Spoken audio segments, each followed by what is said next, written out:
12. And it is my pleasure to share my research titled Comparative Analysis of Algorithm for Indonesian Sara Hate Speech Detection. Over the next 12 minutes, Close up to you. Oh, sorry.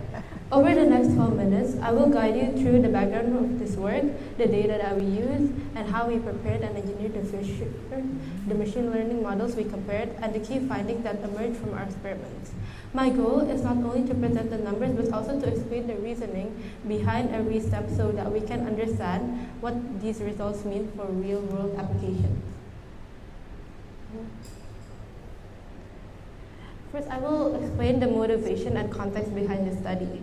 Indonesia is one of the largest social media markets in the world, with more than 270 million users actively engaging on platforms such as Twitter, Instagram, and Facebook. While this vibrant online community allows for open discussions, it creates fertile ground for rapid spread of hate speech.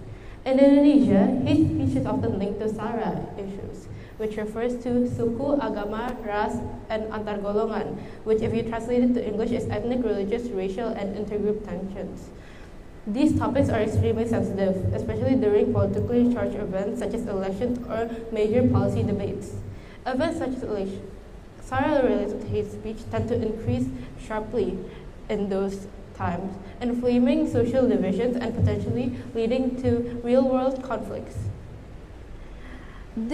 Currently, most content moderation relies heavily on human moderation. This context highlights the urgent need for effective and automated hate speech detection system, which is precisely the focus of my research.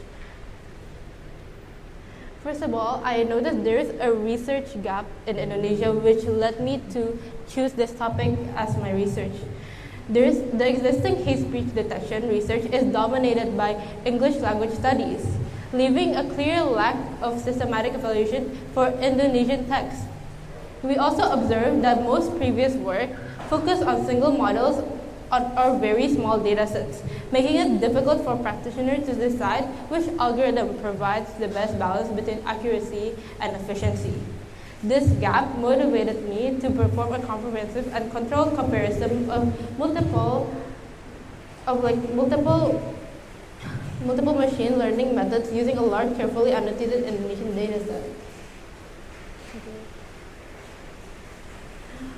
My study has 3 objectives. First, I aim to evaluate the 4 classical machine learning algorithms, named Bayes, random forest, decision trees, and gradient boosting, on the same dataset and pre-processing pipeline. Second, we perform multimetric evaluation using accuracy, precision, and recall, and F1 scores to capture the different aspects of model performance. Third, we will analyze the computational trade-offs such as training time, prediction speed, and memory usage, because a model with excellent accuracy might still be impractical if it requires excessive resources. By combining these 3 aspects, we provide actionable insights that can guide us to social media platforms, policymakers, and developers when deploying hate speech detection in Indonesia context. So, to do this research, we used X, formerly known as Twitter API. The reason for this is while Twitter enables public conversation, it also creates a space for hate speech. Through this data, we carefully chosen a list of SARA-related keywords to capture a broad variety of hate speech expression. The dataset contains of 8,000 Indonesian tweets collected from January to June 2025. Each tweet was independently annotated by 3 native Indonesian speakers. To ensure the quality and consistency, we calculated Cohen's kappa, a standard measure of inter-annotator agreement, and achieved a strong score of 0.82, indicating that the annotators have high agreement between each other, which is critical for reliable machine learning evaluation. Before training any model, we clean the raw tweets through several pre-processing steps. First, we remove any URLs, mentions, symbols, or excessive white space, as these elements rarely carry semantic meanings. And then we do normalization. We reduce repeated characters, convert numbers, and standardize the slang words. After that, we tokenize with Indonesian rules, which is important because the language uses a lot of affixes and agglutinations that can change the word's meaning. We also remove common stops and normalize all the letters to lowercase. Throughout these steps, we carefully balance normalization with semantic preservation so that we do not accidentally erase the context that would indicate hate speech. To transform the text into numerical feature, we selected TF-IDF factorization because it's interpretable and efficient for high-dimensional text data. The setups allow us to capture meaningful biograms such as combinations of ethnic terms and thoughts that often signal Sarah's speech.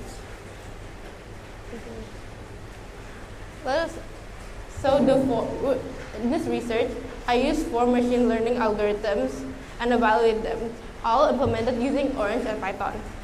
First, I used native Bayes specifically for multi-nominal variant Laplace smoothings, and then I used random forests and also decision trees and also gradient boosting builds. These models represent a spectrum of complexity and computational cost, allowing us to examine the performance and trade-offs.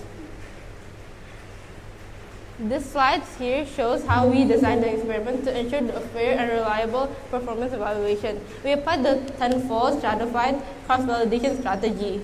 So we repeated the data, we randomized the data like 10 times again to ensure the accuracy of precision of the data we chose, just in case that any of the data we chose are like bad data. Through this, we find this key findings.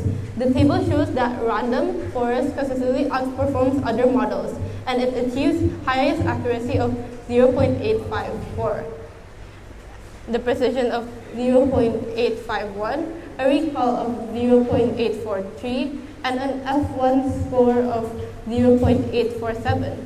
These numbers indicate that the random forest not only makes more correct prediction overall, but also maintains a strong balance between catching hateful tweets and avoiding false alarms, which is especially important when misclassifying hateful content that could have social consequences. Overall, random forest surpassed the other algorithm by a margin about 1.5 to 7.1%, confirming that it provides the best balance of precision and recall for detecting Indonesian Sara hate speech in this study. Through this analysis, we gained a lot of valuable linguistic insights. Random forest features important scores identified several key terms consistently associated with hate speech classification, including ethnic group references, religious terminologies, derogatory expressions specific to Indonesian context. Interestingly, some words that are neutral to everyday usage became significant when combined with other terms in hateful contexts. Diagrams such as ethnic group plus insult provide a critical for detecting hate speech, highlighting the importance of capturing phrase-level patterns rather than leveling only individual words alone.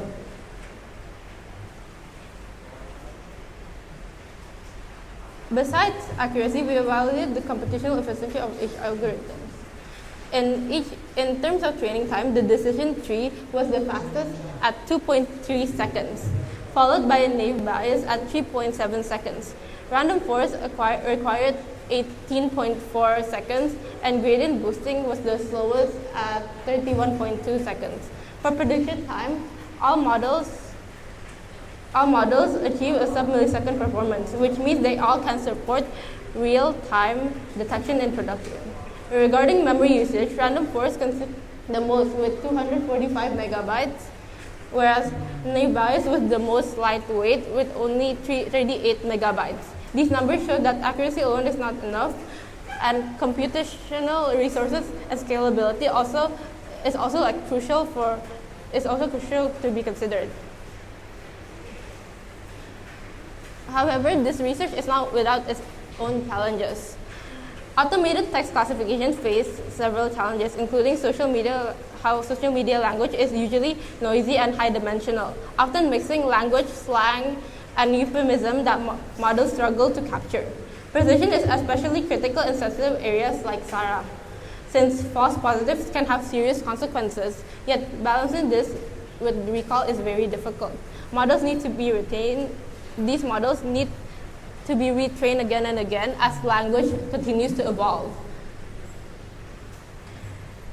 To conclude, Random forest emerges as the most effective algorithm for Indonesian SARA hate speech detection, striking the best balance between accuracy, precision, and recall. However, model selection should not only solely rely on accuracy. Organizations with limited hardware or strict latency constraints might prefer naive-based or even shallow gradient boosting configuration. Our study demonstrated that understanding the trade-off between performance and computational cost is essential for real-world deployment.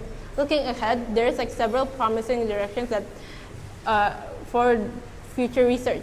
First, we plan to develop a multi-class classification that we can detect different severity levels of hate speech rather than a simple hate or non-hate label like we're currently doing. Second, we also aim to collect cross-platform datasets incorporating content from Facebook, Instagram, and other Indonesian social media platforms to improve the generalization, not only Twitter. Third, we can also explore hybrid approaches that combine classical models with deep learning, such as integrating Indo-BERT or embedding with a random forest classifier. Finally, continuous monitoring and model updating will be essential to adapt emerging hate speech pattern which evolves over time. Thank you for your attention. I hope that this comparative analysis will help practitioner researchers and policymakers to make more informed decisions when tackling hate speech in Indonesia's social media. I'm happy to answer any questions you might have of the presentation.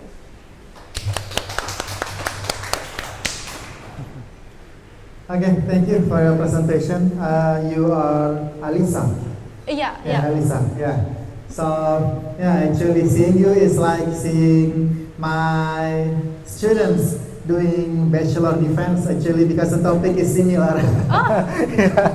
Because some of my students will do this stuff, you see, comparing several machine learning algorithms, right? Like bias, random forest, and some others machine learning, and then do it for like in the tweets. Right, so it's similar. So may I know what is your motivation? Why you choose this topic first? Like besides personal interest, I also see that Indonesia has a lot of issues with hate speech, especially regarding to culture with the amount of ethnic group that is in Indonesia. So with creating this research model and everything, could you put closer? I hope to with this research, I hope to help developers and other researchers to use maybe our data set or methodology to maybe improve further research and everything so that we can create a more secure environment and online and a more healthier one, especially for future generations. Okay, then may I know about the data set? Do you make it yourself or with a team, or is it in Kaggle or? The data set, I contributed to it, but I also had a team helping me because it's 8,000 tweets, which is too hard. And I also need multiple people who can speak Indonesian to modify the slang because only with me, only doing it alone, I find that the accuracy would decrease and it would invalidate this research. Okay, so did you publish this paper, or are you planning to publish it? I'm planning to publish this paper. This paper is currently a draft that I'm currently working on. I already have the full draft ready, but I'm still gonna revise it and also review it. Okay. So basically, as far as I see from your research, I think the strength is the data set actually first, because I don't know, because I have been a while since I searched for a lot of data sets, but I assume there is not many data sets about SARA issue, right, in Kaggle or anywhere. So will you plan to make it public or what, the data set? The data set, I plan to make it public if I can. Okay. I'm still currently looking at what I can do and focusing on publishing the research first. Yeah. So it will be nice because if you are focusing to research, then data set usually is one strong point in a paper, and if you publish it, then a lot of people, especially I think there is not many data set in Indonesian, right? So we will refer to your papers and it will increase your citations.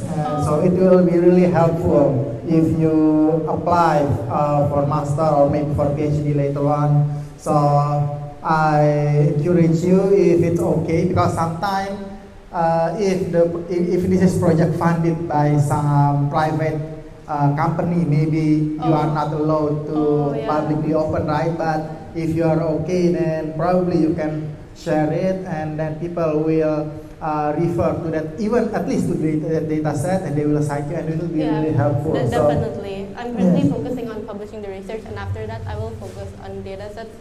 And I'm also planning to expand beyond Twitter, because social media platforms that is commonly used in Indonesia is not only X, but there's also Instagram, Facebook, which has different age range of people and demographics. So I feel like my research, one of the big limitations of my research is not only the fact that Indonesia has a lot of slang words and words that are not generally, they don't generally have it in KBBI, but also the fact that it's only from Twitter. So that's, and I think to increase the value of your paper, it's better if you do error analysis actually. I mean, we know random forest is already has the highest precision, they have it. But it's better if you show which one actually it failed to detect. So so you can characterize from that. That will be much better, because if you only show score like that, and we know that, well, you don't really develop. I mean, you can change the number of branch or but very simple, right? So it's not really adding neither value. That is why why I said the data set is the obvious contribution from your work. And another one is, as I said, you should elaborate more about that. Which sentence, which tweets it's not detected. So you should try to characterize, so you can make it in the future works and conclusion. That kind of stuff. That we plan, because the error is in this kind of features. Probably can solve it by modifying this part. I found some errors were in the fact that the way I separate the data sets was I separated per word. So sometimes it fails to detect words that are connected together, two word sentences. Okay. Then you should elaborate that more in your paper, so it will give better. Because as I said, just showing percentage and saying random forest is higher, actually not that interesting.